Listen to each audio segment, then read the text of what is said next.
元宵節。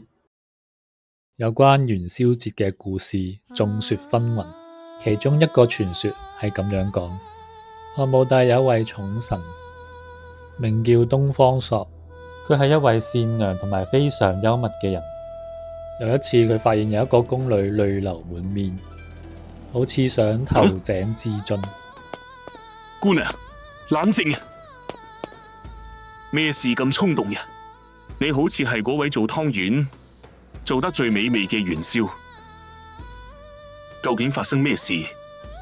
可以告訴我嗎？原來呢個宮女叫元宵，家中仲有父母同埋一個妹妹。自從佢入宮以嚟，都再冇見過家人。佢覺得唔可以再為雙親盡孝，倒不如一死了之。東方朔非常同情佢，於是佢想出一個辦法，讓佢可以同家人團聚。首先，佢假扮成一個占卜師，然後派出自己嘅手下宣傳自己嘅占卜十分之靈驗，令到唔少人都走嚟問佢占卜求卦。每個人得到嘅簽語都係正月16火焚身，一時之間長安掀起咗好大嘅恐慌，好多人都求佢俾消災嘅辦法。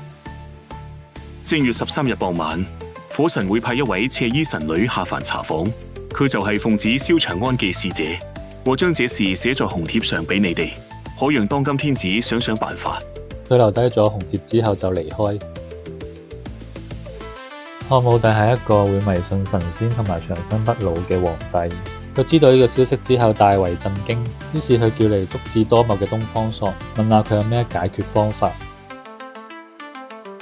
東方朔假裝諗咗一陣，聽講火神最愛吃湯圓，宮中嘅元宵唔係成日做湯圓俾皇上食嘛？15晚上可讓元宵做好湯圓，萬歲焚香上宮，全令長安家家都做湯圓，一齊敬奉火神。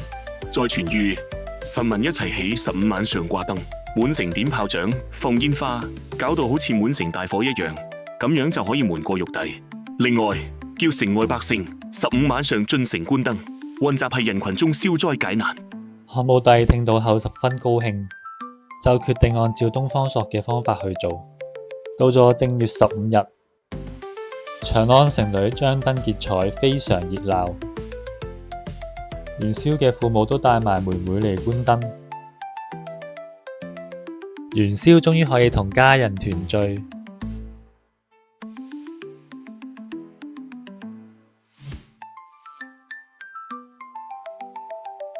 當然，最後長安城平安無事。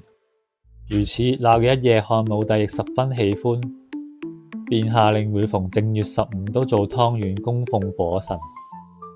正月15要全城掛燈同埋放煙花，因為元宵做嘅湯圓係最好，所以湯圓又叫做元宵。